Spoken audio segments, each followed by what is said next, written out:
Tapi yang belum menikah ya jangan amin dulu. Belum waktunya maksudnya. Karena prinsipnya begini, sebenarnya masalah menikah itu sebenarnya kalau belum waktunya, Nabi itu sudah kasih petunjuk kepada kita. Ini buat yang masih muda-muda ini, ya, yang belum waktunya. Nabi itu bilang begini dalam hadis, ya ma'syarus sabab, wahai para pemuda, man istata'u alba'ata falyatazawwaj. Kalau kamu punya kemampuan untuk menikah, maka menikahlah. Fa inna aghadul basari wa ahsanul farji. Karena sesungguhnya menikah itu ya akan menahan pandangan dan menjaga kemaluan. Fa illam yastati, kalau kamu tidak mampu menikah, uang panen belum ada dan sebagainya, fa alaihi bisyam, maka puasalah. Fa inna lahu wijaun, karena sesungguhnya puasa itu adalah penawarnya. Nah, jadi kalau belum waktunya nikah, banyak-banyak puasa. Nah, ini pemuda-pemuda ini banyak puasa. Kenapa? Ya tidak ada lawannya, belum ada nikah. Ya, itu. Jadi pada prinsipnya adalah puasa ini bagian daripada alat supaya mengekang hawa nafsu kita. Nah, itu untuk para pemuda-pemuda sekalian. Tapi misalnya ya, kita sudah waktunya nikah, kok belum nikah. Modal ndak punya. Kemudian tampang tidak terlalu cukup untuk ditawarkan. Kemudian ya banyak kekurangannya. Maka ini diam-diam saja ya saya kasih tahu nih, ini ada kuncinya nih. Tapi ini rahasia, ini khusus di sini nih karena banyak, ini kan forum pemuda ya. Itu saya kasih tahu caranya. Jadi modalnya tidak cukup untuk ditawarkan, uangnya tidak ada. Kemudian yang ditaksirnya cantik lagi, sama soleha lagi, misalnya. Maka caranya gampang, ya.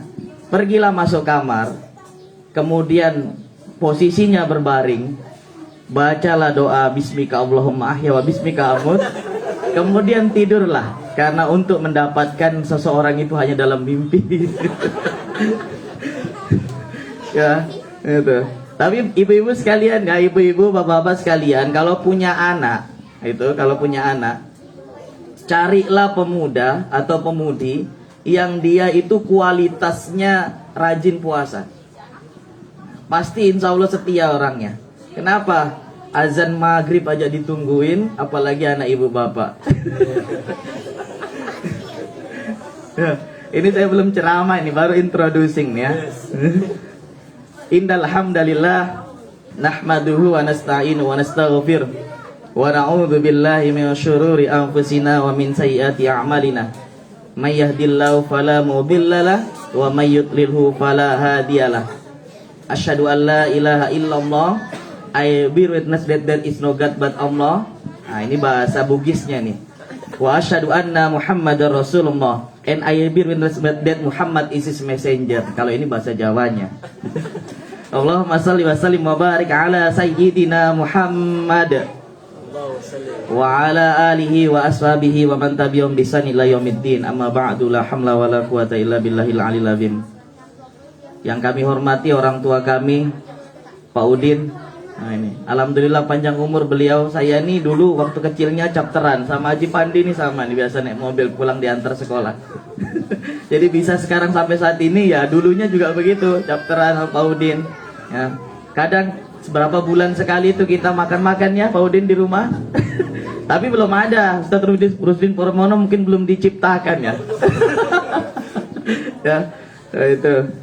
Kemudian para panitia pelaksana, wabil khusus kepada Kepala Rumah Tahfiz Baitul Hijrah Ustaz Rusdin Purmono yang kami hormati, kami muliakan, anak-anakku sekalian yang kami cintai, Bapak, Ibu, tamu undangan sekalian yang insya Allah sama kita dimuliakan Allah Subhanahu wa Ta'ala. Amin. Pertama-tama mari kita bersyukur karena hari ini kita sudah sepakat, kita duduk saling rapat. Mudah-mudahan hikmah maulid kita dapat, paling enggak nanti pulang bawa berkat. Minta sama panitia minimal telur 4. Mudah-mudahan semuanya sehat walafiat, dilekatkan dalam diri iman dan takwa yang senantiasa melekat. Jadilah kita orang yang selamat di dunia dan akhirat. Amin ya rabbal alamin.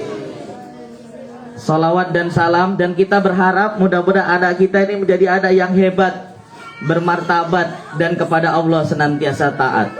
Salawat dan salam tak lupa kita aturkan kepada junjungan kita Nabi Muhammad SAW, Nabi yang telah memberikan petunjuk dalam kehidupan kita, dalam hidup dan kehidupan kita, sehingga pada hari ini sebenarnya apa yang kita dapatkan, apa yang kita alami, apa yang kita lakukan, itu semua buah dari perjuangan yang Nabi lakukan. Secara tidak langsung peletakan dasarnya, landasannya, pondasinya itu sudah diciptakan oleh Nabi kita Muhammad SAW.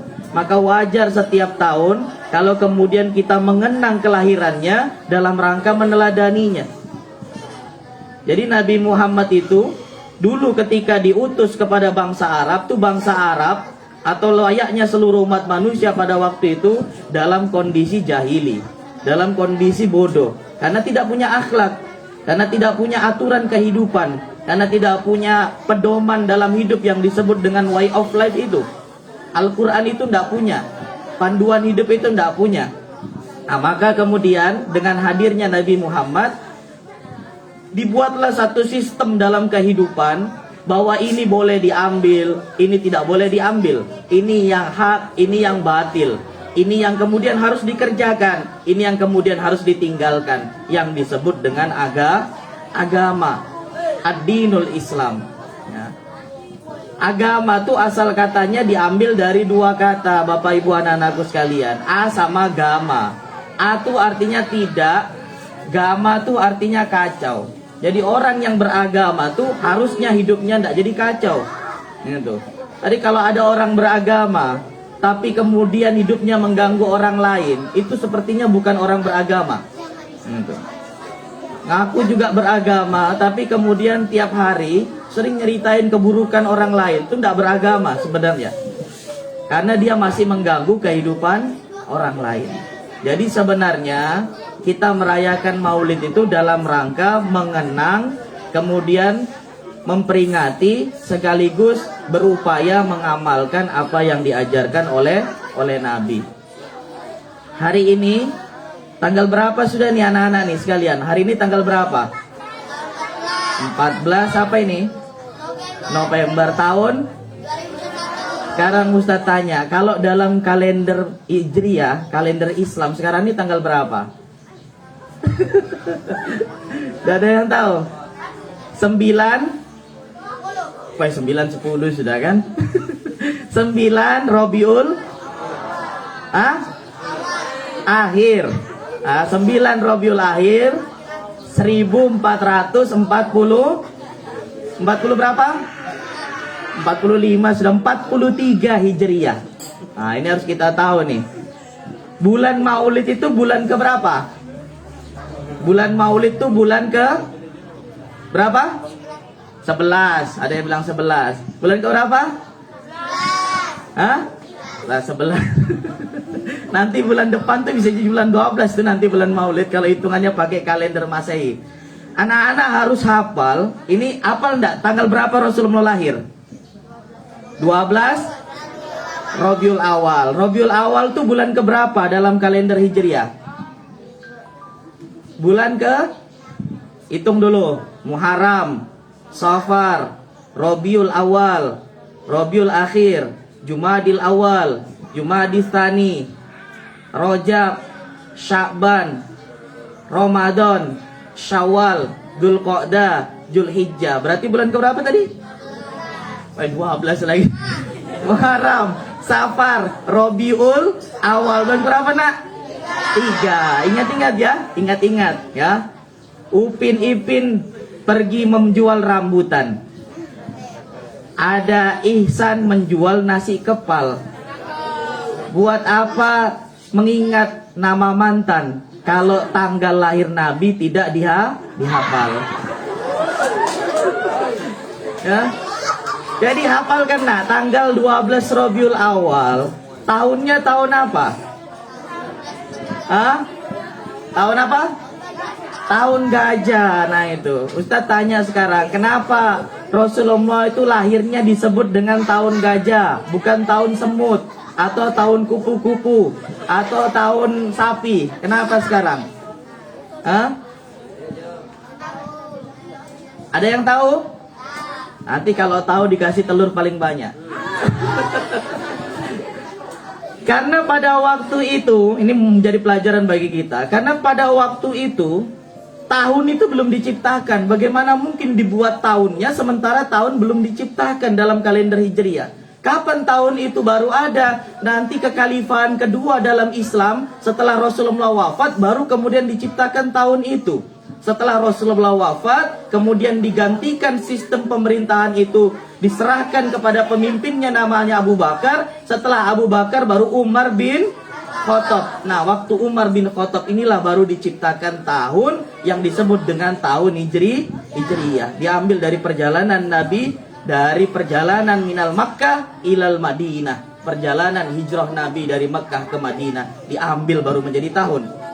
Maka orang pada waktu itu mengenal tahun-tahun sebelum diciptakan tahun berdasarkan waktu peristiwa yang didapat sebagai peristiwa dahsyat. Apa dia? Penyerangan tentara bergajah. Hafal ayatnya surat Al-Fil, hafal? Itu dia suratnya itu, surat tentang tahun gajah. Ya, tahun di mana diabadikan pada tahun itu menjelang kelahiran Nabi ada tentara bergajah dipimpin Raja Abraha dari Yaman, pengen menghancurkan Ka'bah. Hafal ayatnya nak? Hafal? Hafal, coba baca sama-sama dulu. Bismillah. Ayo, yang belum baca. Alam taro.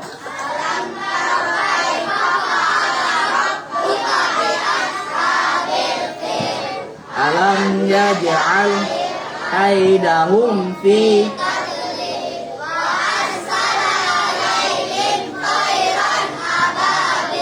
tarmihim bijah.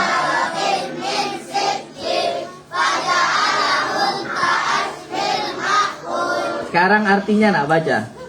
Hebat anak-anak kita ini, bisa bahasa Arab, bisa bahasa Indonesia. Ya. Alam taro kaifa fa'ala rabbuka bi ashabil fil. Apakah kamu tidak memperhatikan bagaimana Tuhanmu berbuat terhadap tentara bergajah? Alam jajal kaidahum fi taqlil. Bukankah dia menjadikan perbuatan mereka sia-sia? Apa selanjutnya? Alam jajal tarmihim bihijaratim min. Alam jajal kaidahum fi alam taro kaifa fa'ala rabbuka bi ashabil fil. Alam jajal kaidahum fi taqlil wa arsala alaihim Toiron ababil. Dan kami utus atas mereka burung yang berbondong-bondong. Tarmihim bihijaratim min sijil, yang melempari mereka dengan tanah yang terbakar. Faja'alahum ka'asfim ma'kul, maka jadilah mereka seperti daun-daun yang dimakan ulat. Peristiwanya dahsyat sehingga orang mengenang pada waktu itu penduduk Mekah dalam keadaan ketakutan, tapi kemudian bala bantuan Allah begitu nyata, maka kemudian mereka faja'alahum ka'asfim ma'kul, maka jadilah mereka seperti daun-daun yang dimakan ulat, habis. Maka peristiwa itu terus terkenang, maka terkenang peristiwa ini ditandai dengan kelahiran Nabi, maka kelahiran Nabi disebut dengan tahun gajah. Nah, ciri khas Nabi itu punya panduan hidup Al-Quran. Ada wahyu yang dibawa. Maka kemudian Ustadz ingat betul ada orang pada waktu ketika Nabi diutus menjadi Nabi, pengen juga jadi Nabi. Karena pengen jadi Nabi, dia juga buat surat. Suratnya sama, namanya surat Al-Fil. Sama nih. Jadi Al-Fil tadi artinya apa Nana? Gajah. Jadi ada orang namanya adalah Musailama Al-Kadzab. Al-Kadzab itu julukan Nabi karena dia pendusta. Karena Nabi pernah kirim surat, Musailama Al-Kadzab ini kirim surat min Musailama an-Nabi ila Rasulillah Muhammad an-Nabi. Kata Nabi dibalas suratnya oleh sekretarisnya, ditulis Nabi min Muhammad Rasulillah ila Musallama Al-Kadzab. Nah itu, jadi Musailama ini pendusta. Dia buatlah surat yang disebut juga dengan Al-Fil, sama. Judul suratnya sama, cuma isinya agak beda jauh. Nah, dia buat surat itu begini bunyinya. Al-Fil, Mal-Fil, wa ma adraka mal-fil, lahu danabun wabilun, wa khurtumun tawil. Nah, begitu ayatnya tuh. Dari bacaannya saja itu ndak enak betul didengar, ya. Apalagi artinya, coba kita artikan. Alfil, gajah. Malfil, apa itu gajah? Wa ma adraka malfil, tahukah kamu apa itu gajah? Lahu danabun wabilun, gajah itu ekornya pendek. Wa khurtumun tawil, dan belalainya panjang. Ya, masa ayat Al-Quran begitu? Ya, kita itu tidak perlu dicantumkan dalam Al-Quran apa itu gajah, apa itu semut, apa itu lebah. Kira-kira tahu tidak kita modelnya semut, lebah sama gajah itu? Tahu ya? Tahu. Dari mana? Karena Allah Subhanahu wa Ta'ala menciptakan kita sebagai manusia plus perlengkapan pengetahuannya. Apa dia? Akal pikiran kita, anak-anak sekalian. Sehingga kita tahu tuh, oh yang gajah tuh itu, yang semut itu, yang lebah itu. Maka dalam Al-Quran kalau ketemu surat Al-Fil, pasti tidak disebutkan bagaimana model gajah. Kalau ketemu nama surat namanya An-Nahl, lebah, pasti tidak ada cerita tentang ciri-ciri lebah. Kalau kita temu surat namanya An-Naml, semut, pasti tidak diceritakan bagaimana semut itu kakinya berapa, kemudian jalannya bagaimana. Tidak pernah kita dapatkan. Maka Allah itu maha sempurna. Ketika menciptakan ayat, dia ciptakan manusia yang bisa ngerti ayat. Caranya apa? Allah letakkan chip di dalam kepala kita yang namanya akal pikiran itu, supaya kita bisa bedakan, oh ini semut, ini gajah, ini apa tadi itu, lebah. Nah, begitu caranya Allah. Maka manusia ini sebenarnya diciptakan Allah dalam sebaik-baik bentuk. Laqad khalaqnal insana fi ahsani taqwim. Karena diciptakan punya akal pikiran. Nah, makanya dalam ilmu mantek itu, ilmu logika itu, manusia itu jenisnya hewan, tapi hewan an-natikun, yang berakal. Dengan akalnya kemudian dia bisa membedakan mana baik, mana buruk, mana yang perlu dikerjakan, mana yang perlu ditinggalkan. Kalau manusia tidak punya akal pikiran atau tidak menggunakan akal pikiran, maka ayat berikutnya berbunyi, tsumma radadnahu asfala safilin. Kemudian kami kembalikan dia ke tempat serendah-rendahnya, kembali ke jenis yang namanya dari hewan tadi itu. Nah, ini yang perlu kita ketahui anak-anak, Bapak Ibu sekalian. Selanjutnya maulid kita ini kan sebenarnya keluar daripada bulan maulid ya Bapak Ibu sekalian. Ya, ini sudah bulan Rabiul Akhir. Tapi apa enggak boleh? Boleh. Ya. Bahkan maulid ini harus senantiasa kita kerjakan sepanjang kehidupan kita. Bukan hanya pada bulan Rabiul Awal saja. Ya. Bukan hanya pada bulan Rabiul Awal gitu. Maka kalau ada orang mengerjakan atau memperingati maulid setiap tahunnya, tapi kemudian pulang dari maulid tidak melaksanakan ajaran Nabi, itu agak aneh. Karena hakikat dari peringatan maulid mengingatkan kita ajaran Nabi. Ini ada orang setiap ada peringatan maulid di masjid manapun muncul mukanya, tapi sholat tidak pernah. Aduh, ini salah ini. Ini salah memaknai peringatan. Bapak Ibu, anak-anak sekalian, kalau ingat sesuatu, itu kira-kira dibiarkan ingatannya atau dilaksanakan. Anggaplah misalnya, kita kehilangan kunci. Tiba-tiba kita ingat kunci kita di mana. Kira-kira kita nyari atau enggak? Nyari. Ini ingat kunci hilang, aku bilang, biarlah di situ aja. Wah, itu enggak ingat namanya. Kalau ingat itu, ketika kita ingat, kita cari. Begitulah namanya peringatan Nabi, peringatan maulid Nabi. Ketika kita diingatkan, kita melaksanakan dan mengeksekusi. Itu yang betul. Makanya tadi itu pantunnya seperti yang tadi Ustadz katakan itu. Apa itu? Upin Ipin pergi menjual rambutan. Datang Ihsan, rambutannya dibeli, dibawa pulang, kemudian dimakan. Buat apa mengingat nama mantan kalau pulang maulid ajaran Nabi tidak diamalkan? Nah, ini penting. Kita harus mengamalkan ajaran Nabi. Maka kalau ada setiap orang, dia rajin melaksanakan sholat 5 waktu, kemudian puasa dia rajin kerjakan, kemudian dia jadi orang baik, meninggalkan keburukan, itulah hakikat maulid yang sebenarnya. Jadi bukan berhenti kepada peringatan saja. Makanya Nabi ketika ditanya su'ila an saumi yaumil isnain. Rasul, ngapain sih kamu berpuasa di hari Senin? Maka Rasul menjawab, fihi wulidtu wa fihi unzila alaihi. Pada hari itu aku dilahirkan, kata Rasulullah, dan pada hari itu wahyu pertama kali turun kepadaku. Maka Rasulullah mencontohkan cara memperingati kelahirannya dengan amal perbuatan yang baik. Begitu caranya.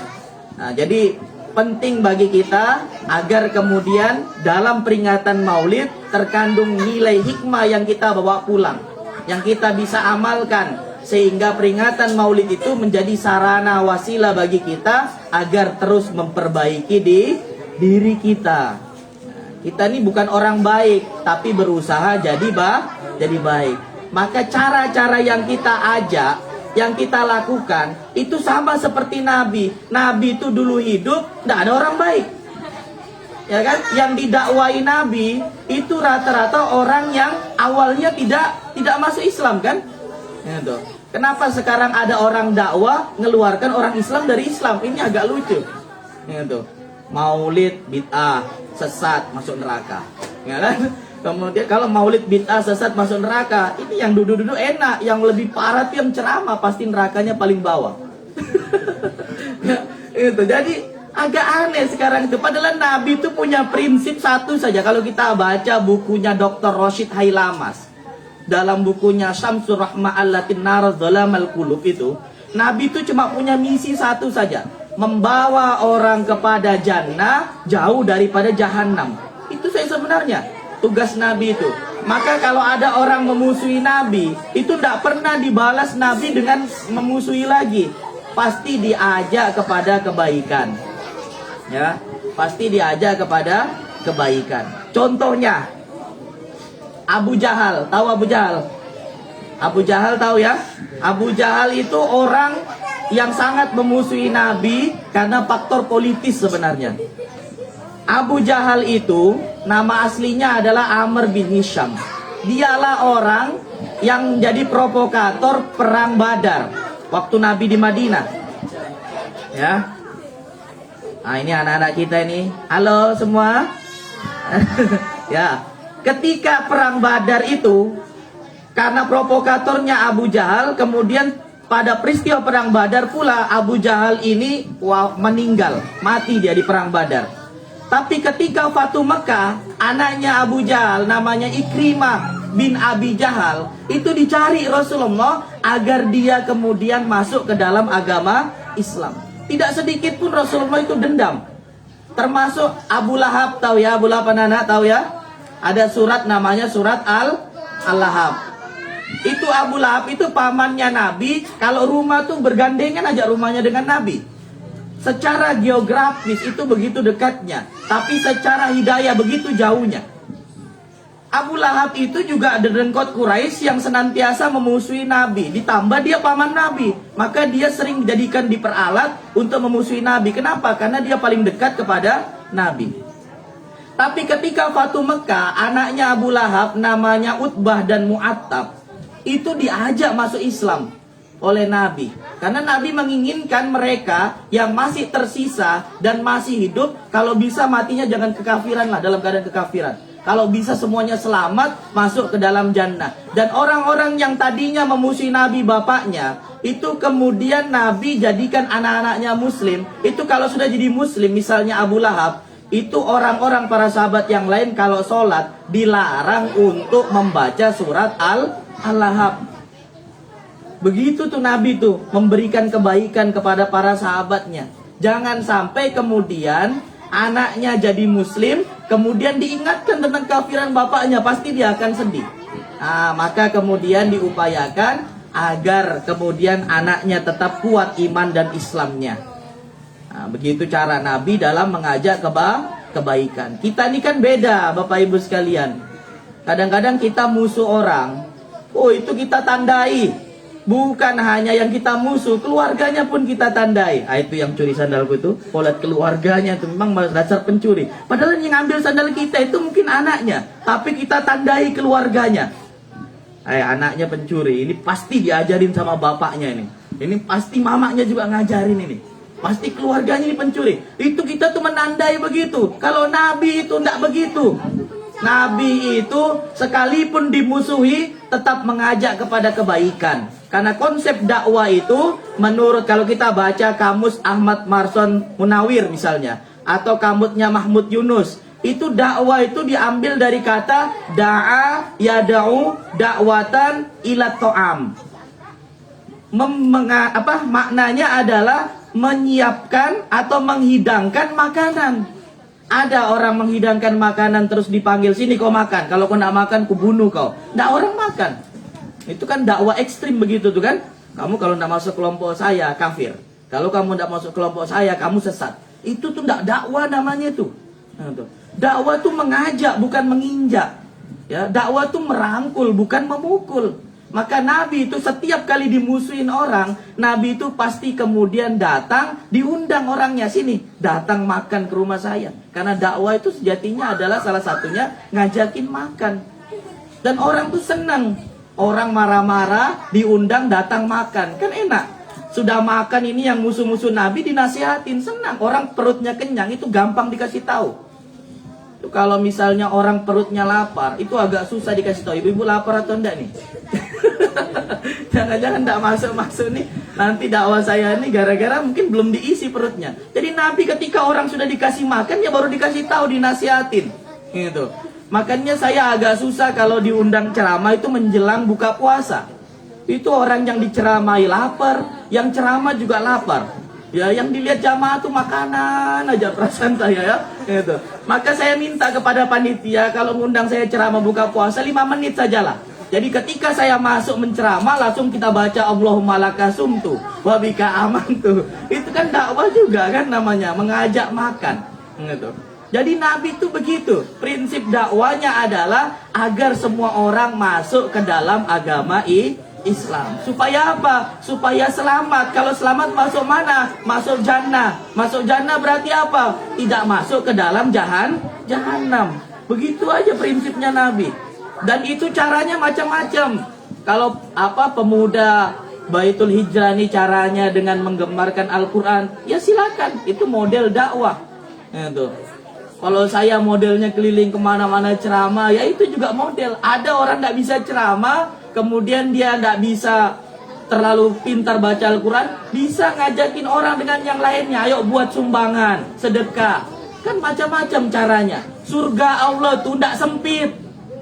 Surga Allah tuh tidak dikapling oleh satu kelompok golongan. Surga Allah tuh luasnya luar biasa. Maka kemudian jangan batasi surga hanya karena orang lain tuh berbeda pemikirannya dengan kita. Memangnya surga nenek moyangmu apa? Ya. Surga Allah tuh luasnya minta ampun. Maka jangan dikapling untuk kelompok tertentu. Biarkan kemudian orang mencapai surganya berdasarkan amal dan perbuatannya masing-masing. Yang jalur sedekah silakan cari surga melalui sedekah. Yang jalur kemudian Al-Quran, rumah tahfidz silakan. Ajarkan itu Al-Quran, hafalan, kemudian amalkan. Jadi lahan untuk surga. Yang jago, macam-macam lah pokoknya ya. Karena kebaikan Allah itu luas. Maknanya luas kebaikan itu. Kalau semata-mata diniatkan karena Allah. Syaratnya tapi diniatkan sama Allah. Kalau kebaikan itu kita kerjakan, terus niatnya bukan karena Allah, maka tidak jadi kebaikan. Jadi hati-hati. Maka ada ulama mengatakan perbuatan itu tergantung kepada niatnya. Ada pekerjaan dunia yang menurut kita itu modelnya dunia, tapi karena diniatkan karena Allah, jadilah dia pekerjaan akhirat. Tapi ada pekerjaan akhirat karena niatnya dunia, maka jadilah dia pekerjaan dunia. Ada orang sholat, tapi sholatnya bukan lillahi ta'ala, tapi karena ada calon mertua, karena ada calon ceweknya, karena ada yang mau dia dekati, maka berubah dari niat ibadah sholatnya yang tadinya ukhrawi, berorientasi kepada Allah, akhirat, tapi kemudian berubah jadi dunia. Gitu. Makanya ada pemuda dulu, dia mau ikut hijrah kepada Nabi ke Madinah, tapi niatnya untuk menikahi perempuan. Nama perempuan itu namanya Ummu Qais. Maka Nabi mengatakan pemuda ini namanya Muhajir Ummu Qais. Dia pemuda yang berhijrah tapi dalam rangka mendapatkan Ummu Qais. Kata Nabi, innamal a'malu binniyati wa innamal likulli imri'in ma nawa. Sesungguhnya segala amalan itu tergantung kepada niatnya. Dan yang dihitung pahala itu adalah berdasarkan niatnya. Wa man kanat hijratu ilallahi wa rasulih. Barang siapa yang dia berhijrah atas karena Allah dan Rasulnya, fa hijratu ilallahi wa rasulih, maka dia dapat keridhaan Allah dan Rasulnya. Wa man kanat hijratu lidunya yusibiha aw imratin yankiwa. Barang siapa dia hijrah karena dunia, mengejar dunia, atau karena pengen menikahi wanita, fahijratu mahajaro ilai, maka dia akan dapat dunianya, dia akan dapat wanitanya, tapi dia tidak mendapatkan keridhaan Allah dan Rasulnya. Maka apapun niat kita, mari kita perbaiki niat kita. Nah, ini dalam rangka memperingati Maulid, pemuda tahfidz ya, Baitul Hijrah ini melaksanakan Maulid, bagus mengingatkan kita tentang sosok Rasulullah, kana khuluqul Quran. Rasulullah itu akhlaknya adalah Al-Quran, maka pintu atau gerbang untuk kita bisa memahami agama ini adalah memahami kehidupan Rasulullah.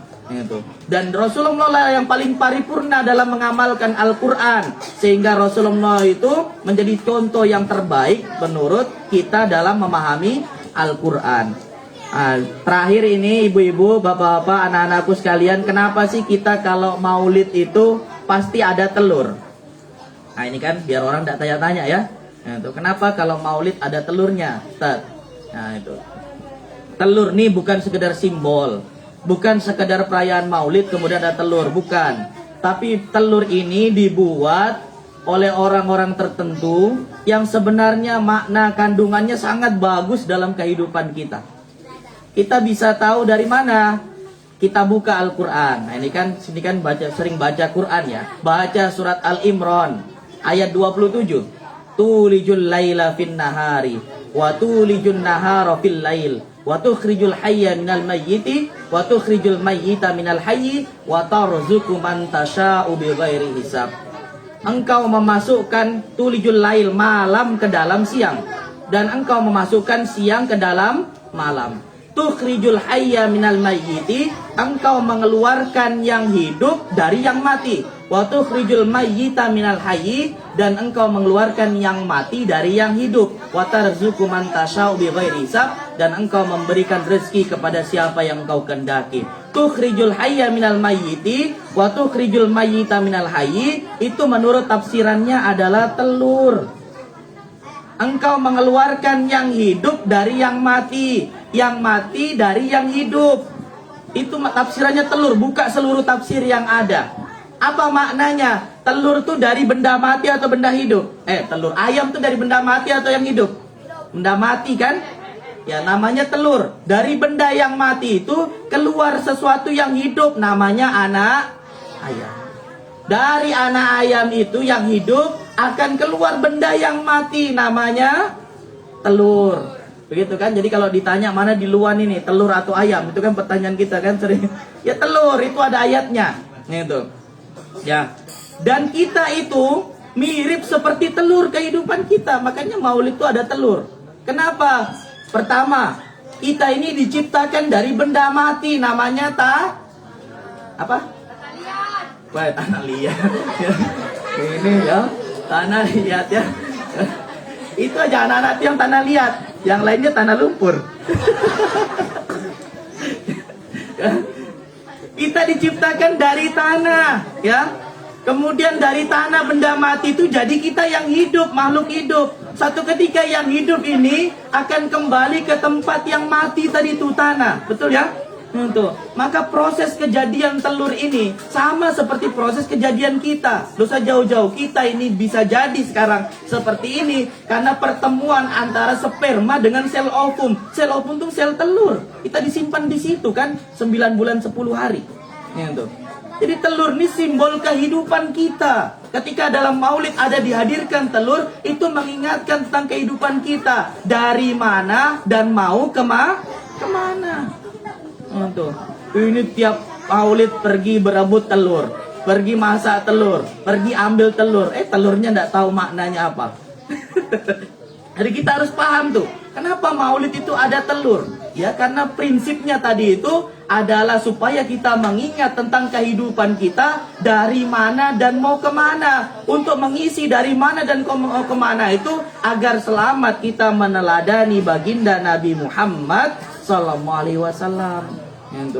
Dan Bapak Ibu sekalian tidak usah sombong. Kenapa? Karena kita itu diciptakan dari tanah. Tanah itu tempatnya di bawah. Tanah itu mengayomi. Tanah itu menjadi tumpuan bagi segala yang ada. Coba kita lihat sekarang ini. Kita berdiri ini anak-anak di atas mana? Di atas tanah. Rumah, bangunan, tempat parkir, semua bangunan ini itu bisa berdiri karena di bawahnya ada tanah. Maka tanah itu punya sifat dia rendah diri. Itu prinsipnya tanah. Tidak ada tanah itu ketika dia menumbuhkan pohon-pohonan di atasnya, bangunan di atasnya, tanah kemudian bilang, tuh lihat, rumah bisa berdiri gara-gara aku. Tuh lihat, pohon bisa berdiri tegak itu gara-gara aku. Itu tidak ada tanah bilang begitu. Kita ini kan kalau baru bantu orang, kemudian kalau kita tidak suka langsung kita bilang kalau tidak ada saya, mana dia bisa jadi kayak begitu. Ya kan? Kalau bukan karena saya dulu yang bantu dia sehingga bisa begitu. Itu tuh bukan tanah. Itu namanya api. Api itu selalu meninggi. Maka ketika iblis disuruh untuk menghormat kepada Adam, maka kemudian iblis mengatakan, khalaqtani min nar wa khalaqtahu min tin. Ya Allah, ngapain saya sujud kepada Adam, hormat sama Adam? Kenapa? Aku diciptakan dari api, dia dari tanah. Itu meninggi. Maka kalau ada orang meninggi itu berarti dia mewarisi sifatnya iblis. Sombong dia. Maka ingat, asal kejadian kita dari tanah akan kembali ke dalam tanah. Maka tanah itu rendah diri. Maka kalau ada orang itu, apa itu? Kalau dikasih tahu ndak bisa, sukanya marah-marah, ya.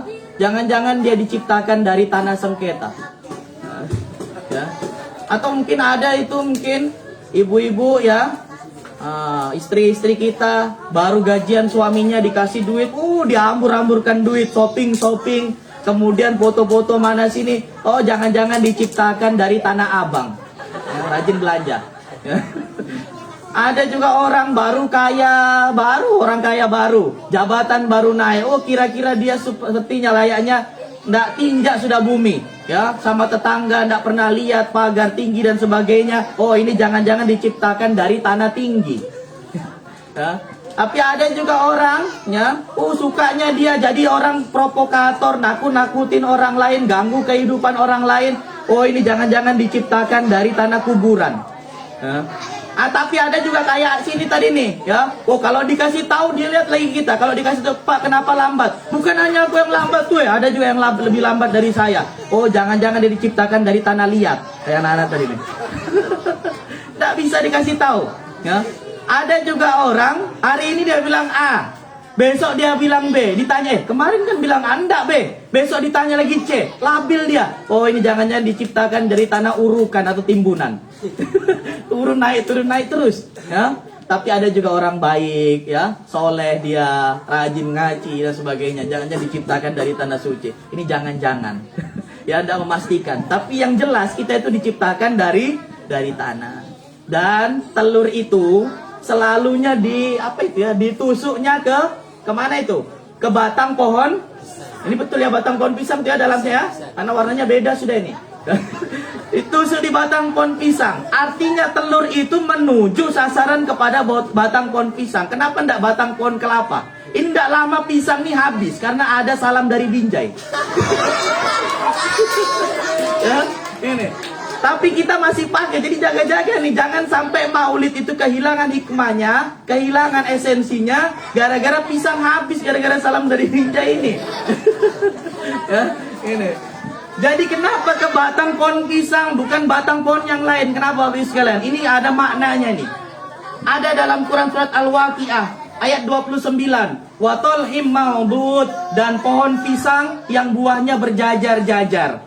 Pohon pisang dalam surat Al-Waqiah itu diceritakan sebagai buahnya surga. Salah satu pohon yang ada di surga selain pohon bidara itu adalah pohon pisang. Itu. Dan memang pantas pohon pisang ini jadi buah surga. Kenapa? Karena semua pohon pisang ini punya manfaatnya. Terakhir saya lihat ada pohon pisang ini, batangnya ini bisa dijadikan keripik. Ya, ada nih dibuat keripik nih batangnya nih, sampai batangnya. Manfaat dia, seluruh bagiannya tuh manfaat pisang tuh, nggak ada yang tersisa. Daunnya bisa dipakai buat buras ya misalnya. Kemudian batangnya bisa dibuat kerupuk, macam-macam lah pokoknya. Belum lagi buahnya bisa diolah macam-macam. Jadi manfaat. Jadi sebenarnya kehidupan kita tadi itu, esensi telur tadi itu harus menuju kepada batang pohon pisang. Kemana dia? Ke surga sebenarnya. Itu yang kita kendaki ketika maulid itu, mengingatkan kita ajaran Nabi, karena Nabi tempatnya di surga. Maka nanti anak-anak sekalian, bapak ibu sekalian, nanti itu keselamatan kita di akhirat, itu saya memperhatikan tergantung ada tidaknya kita melihat pohon pisang ini. Ya, kalau kita nanti lihat pohon pisang, selamat kita masuk surga. Tapi kalau nanti kita akhirnya pada di akhirat nanti tidak lihat pohon pisang, masuk neraka kita. Bahaya hidup kita. Maka pada akhirnya mudah-mudahan kita bisa lihat pohon pisang nih. Ya, pohon pisang inilah sebagai simbol salah satu pohon yang ada di surga. Maka kita menginginkan kehidupan kita pada akhirnya berakhir ke dalam surga. Itu yang kita inginkan. Banyak baca Quran, banyak sedekah, banyak beramal. Kalau tidak masuk surga kan rugi. Ya kan? Rugi sekali. Maka kemudian kita berharap kehidupan kita itu berakhir di surga. Nah, itulah ajaran atau simbolisasi kehidupan yang dihadirkan setiap maulid. Yang mungkin kita selama ini kalau ketemu ya biasa saja. Sekarang jadi tahu. Maka ketika kita pulang maulid, tahu kita ini simbol kehidupan, telur yang kita bawa, dan mau kemana kita dengan telur ini. Jangan cuma berani makan, bisa makan tapi tidak ngerti. Itu namanya tidak ma khalaqta hadza batila. Tidak mengambil pelajaran dari apa yang ada. Karena setiap apa yang kita hadapin pasti ada maknanya, ada kandungannya, ada hikmahnya. Maka ambil itu, kemudian kita menjadi ulul albab itu. Nah, itu prinsipnya. Bapak Ibu yang dirahmati Allah Subhanahu wa taala. Nah, inilah diantaranya yang bisa kami sampaikan. Ya, mudah-mudahan jadi bekal kita ya, bahwa kita memperingati maulid itu bukan sekedar berhenti kepada seremoninya saja, tapi kita mengusahakan agar kemudian setiap hari itu menjadi cerminan kita dalam rangka mengingat kelahiran Nabi. Karena sejatinya memang prinsip yang dibangun para ulama ketika menghadirkan maulid atau perayaan peringatan maulid itu hanya dalam rangka alarm saja. Mengingatkan kita kembali yang mungkin dalam 1 tahun itu agak lupa, maka diingatkan kembali melalui peringatan maulid. Kita ingat ajaran Nabi, tapi ajaran Nabi harus kita terapkan dalam kehidupan sehari-hari. Nah, sehingga kemudian itu bisa menjadi bekal kita, kebaikan kita di dunia dan di akhirat. Nah, ini yang kita harapkan. Bapak, Ibu, anak-anakku sekalian yang dirahmati Allah Subhanahu wa taala, demikian apa yang dapat kami sampaikan. Yang benar datang daripada Allah Subhanahu wa taala, yang salah datang dari kami sendiri. Mohon maaf atas segala kesalahan. Makan ikan sambalnya terasi. Cukup sekian dan terima kasih. Pergi maulid yang diadakan pemuda Forum Tahfidz Baitul Hijrah.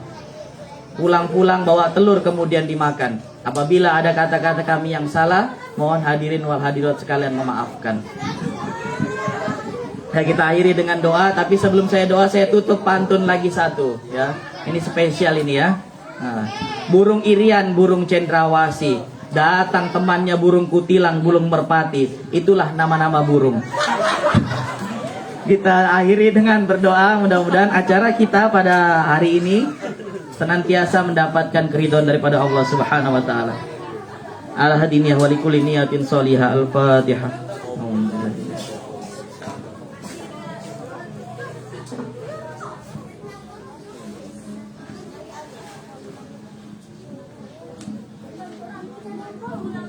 A'udzu billahi minasyaitonir rajim. Bismillahirrahmanirrahim. Alhamdulillahi rabbil alamin.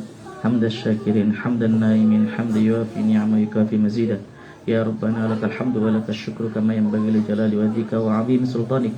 Allahumma shalli ala sayyidina Muhammadin fil awwalin wa shalli wa sallim ala sayyidina Muhammadin fil akhirin. Wa shalli wa sallim ala sayyidina Muhammadin fil mursalin. Wa shalli wa sallim ala sayyidina Muhammadin fil nabiyyin. Wa shalli wa sallim ala sayyidina Muhammadin fil mala'il a'la ila yaumil qiyamah.